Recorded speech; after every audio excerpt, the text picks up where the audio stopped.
बात ओडिशा और बंगाल में आने वाले चक्रवाती तूफान दाना की करेंगे।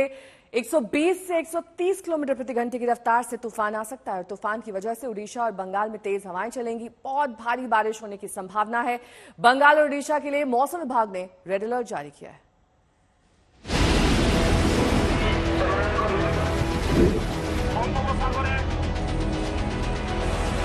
सावधान सावधान सावधान, ये जानकारी आपको भारतीय तटरक्षक की तरफ से दी जा रही है। समुद्र में तूफान आ रहा है। आपसे अनुरोध है कि आप नजदीकी बंदरगाह की तरफ चले जाएं।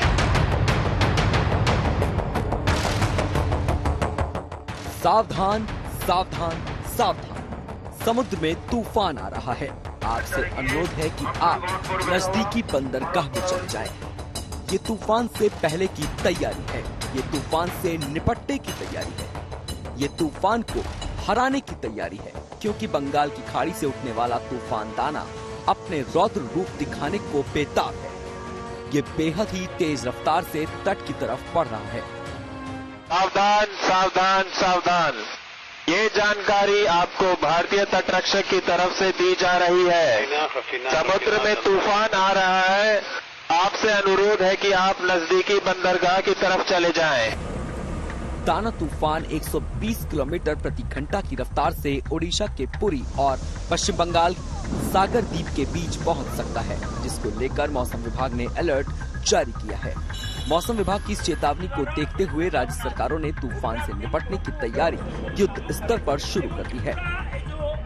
ओडिशा के पुरी, खुर्दा, गंजम और जगत सिंहपुर जिलों में भारी बारिश का रेड अलर्ट जारी किया गया है। वहीं बंगाल के दक्षिण 24 परगना और मिदनापुर जिलों में अलर्ट जारी किया गया है।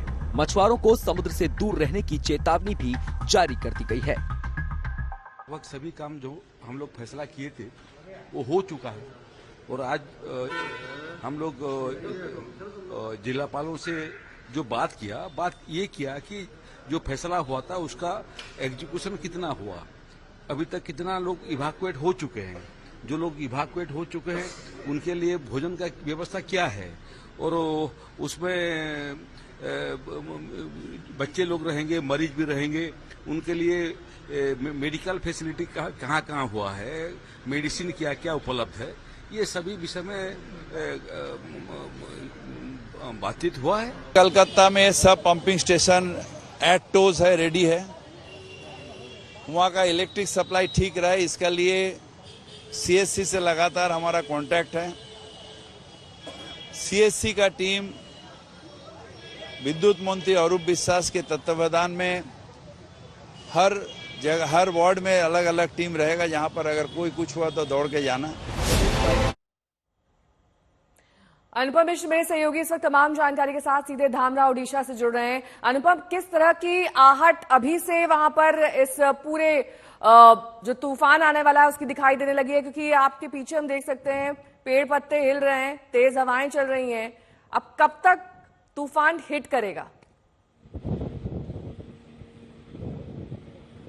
जी बिल्कुल नेहा, मेरे पीछे आप देख सकते हैं कि जो हवाएं हैं उन्होंने थोड़ी सी रफ्तार जरूर पकड़ ली है। जो पेड़ पौधे हैं वो काफी अच्छे तरीके से हिल रहे हैं, क्योंकि हवाओं की रफ्तार जो अभी बताई जा रही है लगभग 40 से 50 किलोमीटर प्रति घंटे की रफ्तार बताई जा रही है। और ये जो धामरा इलाका है, धामरा पोर्ट है उड़ीसा का, यहाँ से लेकर भितरकनिका उड़ीसा, इस बीच में ही जो मेट ऑफिस ने कहा है, दफ्तर ने कहा है कि लैंडफॉल का जो असर है सबसे ज्यादा यहाँ पर होगा। और जब लैंडफॉल होगा वो लगभग आधी रात के आसपास बताया जा रहा है। हो सकता है उसमें थोड़ा परिवर्तन भी हो समय में, लेकिन बताया जा रहा है कि आधी रात के आसपास लैंडफॉल प्रोसेस शुरू होगा। और ये जो लैंडफॉल प्रोसेस शुरू होगा ये कई घंटों तक चलेगा और सुबह 25 तारीख सुबह तक ये लैंडफॉल प्रोसेस चलता रहेगा। और इस दौरान हवाओं की गति 100 से 110 किलोमीटर और जो गस्टिंग स्पीड होती है, जो झोंका होता है, वो लगभग 120 किलोमीटर तक भी हो सकता है।